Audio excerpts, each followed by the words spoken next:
대통령 직무정지랑 권한 위임, 사실 그렇게 복잡한 얘기가 아니에요. 그런데 사람들이 이걸 헷갈려하는 것 같아서요. 얼마 전에 민주당 최고회의에서 윤석열 대통령이 체포되면 직무정지가 가능하냐는 질문이 나왔는데 주철현 의원이 옥중 결재를 막을 수 없으니 탄핵밖에 방법이 없다고 했더라고요. 근데 그건 뭔가 잘못 알고 있는 것 같아요. 솔직히 저도 민주당이 탄핵만 외치는 줄 알았는데 뉴스 보고 좀 놀랐어요. 이 사람들 국가 운영의 기본적인 원리도 잘 모르는 것 같더라고요.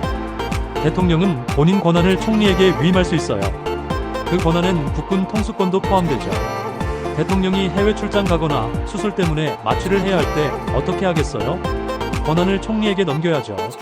그런데 이번에 윤석열 대통령이 국정을 당에 위임한다는 말을 보고 아, 이건 꼼수구나 싶었어요. 정상적이라면 총리에게 권한을 넘긴다고 해야 맞는 거거든요.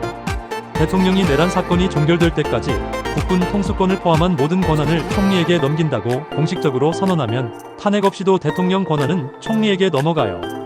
문제를 해결할 수 있는 거죠. 윤석열 대통령이 이걸 잘 알면서도 총리에게 넘긴다고 하지 않는 건 결국 자기 권한을 유지하려는 꼼수라고 봐요. 이번 사태에서 저는 한덕수 총리 이하 전 내각이 즉각 사퇴하고 거국 내각을 꾸렸어야 한다고 생각해요. 그러면 윤 대통령이 권한을 거국 내각 총리에게 넘기고 그 총리가 대통령 직무를 대행할 수 있었을 테니까요. 지금 가장 현실적인 방안은 민주당이 총리와 국방부 장관을 포함한 새로운 내각을 임명하고 그 내각이 대통령 권한을 맡도록 하는 거예요. 이렇게 하면 탄핵 없이도 총리가 직무대행을 할 수 있죠. 사실 이런 직무대행 체계는 군대에서도 흔해요. 지휘관이 휴가 가거나 자리를 비우면 대리체제가 운영되잖아요. 대통령도 마찬가지예요.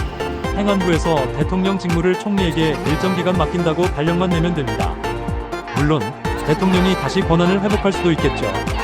그게 문제라면 거국 내각을 구성해서 윤 대통령이 임의로 권한을 되찾으려 하면 즉각 탄핵 국면으로 넘어가도록 국민의힘과 합의하면 됩니다.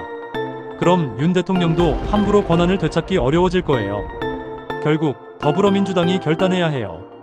한덕수 총리에게 권한 이양을 공식적으로 요구하든 아니면 거국 내각을 꾸리고 새로운 총리에게 권한을 넘기라고 하든 선택을 해야 한다고 봐요.